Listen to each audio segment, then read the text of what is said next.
Pan নিয়েছি, তার মধ্যে একটা স্ট্যান্ড বসিয়ে দিয়েছি, এর মধ্যে দিয়ে দেবো পানি। এবার স্টিম ফিশ করবো।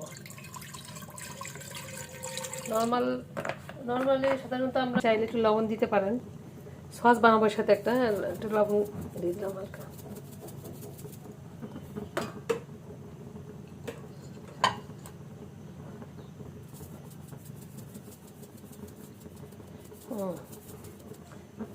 লবণ দিয়ে দিলাম,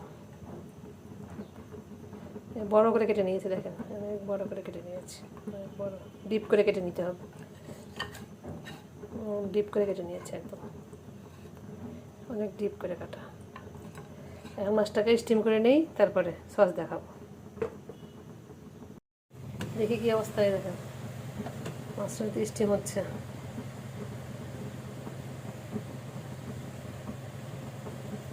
উল্টাইতে হবে না, কিছু করতে হবে না, জাস্ট এভাবে বসাই দিয়ে স্টিম করবেন 15 থেকে 20 মিনিট, মাছ স্টিম হয়ে যাবে। একটা দেখা একটা বিষয়, মাছটা হয়েছে কিনা চেক করা একটা বিষয় আছে, যেভাবে নাইফ দিবেন বা চামচ দিবেন, যে হয়ে গেছে মাছ অলরেডি 10 মিনিটে হয়েছে। আমি একটু করবো, আরও 5-7টা হয়ে গেছে, দেখেন মাছটা হয়ে গেছে। এবার ফুললি কুক, তেল দিয়ে দিয়ে 2 টেবিল চামচের মতো অল্প তেল দিলাম। এখানে দিতে হবে ফ্রেশলি চপ রসুন।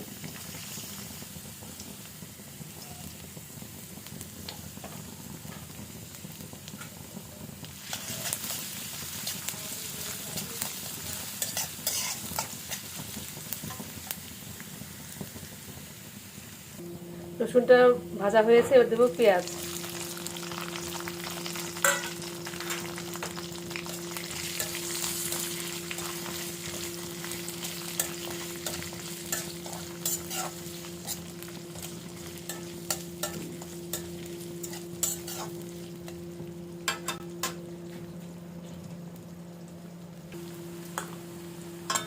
পেঁয়াজটা একটু ভাজা হয়েছে, এবার দিয়ে দিব ক্যাপসিকাম আর টমেটো।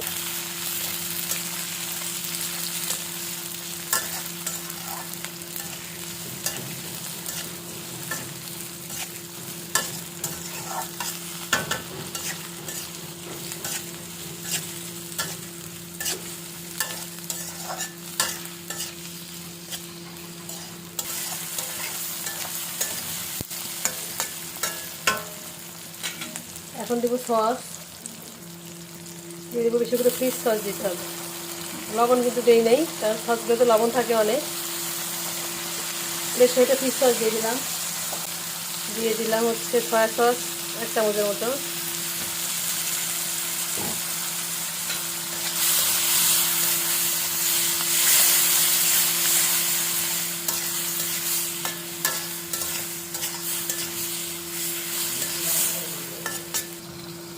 সামান্য একটু লবণ,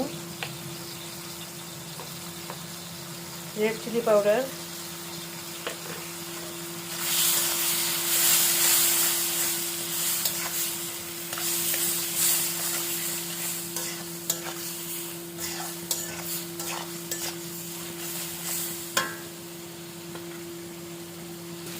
দিয়ে দিব একটু টমেটো সস,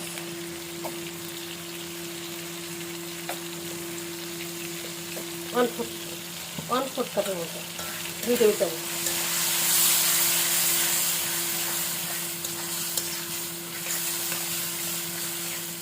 চিনি দিব না, যেহেতু টমেটো সস দিয়েছি, টমেটো মিষ্টি আছে, মিষ্টি চাচ্ছি আমি।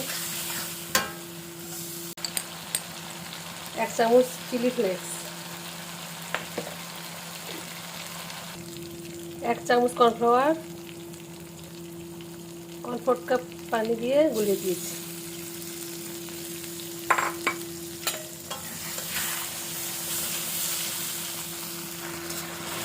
দেখেন এটা হয়ে গেছে, আমি চুলা অফ করে দিলাম।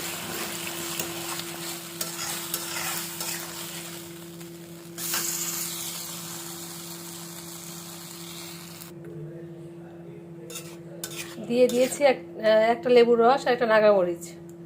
রাফ ক্যামেরা হয়ে গেছে, ক্যামেরাটা অন করতে ভুলে গেলাম আমি। হয়ে গেছে আমার এটা,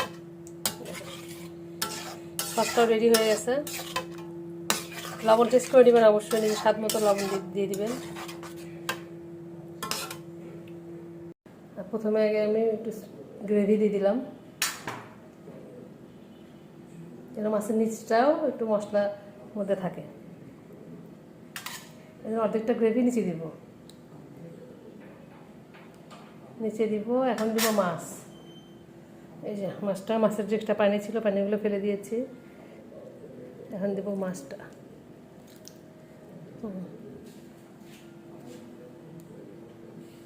বাকি গ্রেভিটা ওপর দিয়ে দেবো।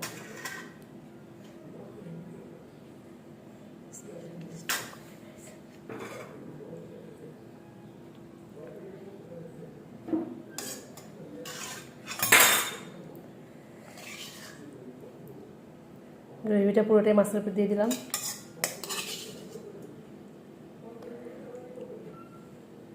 উপরে দিলাম আমার সেই নাগামরিচটা। ও, তৈরি হয়ে গেল স্টিম ফিশ। কেউ খায় না তেলাপিয়া মাছ, সেই মাছ দিয়ে এরকম রান্না করলে এমনি খাবে সবাই। আমি কোনো চিনি দিইনি, চাইলে আপনারা চিনি দিতে পারেন। আমি কোনো চিনি ইউজ করিনি, চাইলে 1 চামচ চিনি দেওয়া যেতে পারে, তাহলে টক ঝাল মিষ্টি হবে। আমাদের মিষ্টি একটু কম, মিষ্টি কমই চাই আমরা, এই জন্য মিষ্টি কম রেখেছি।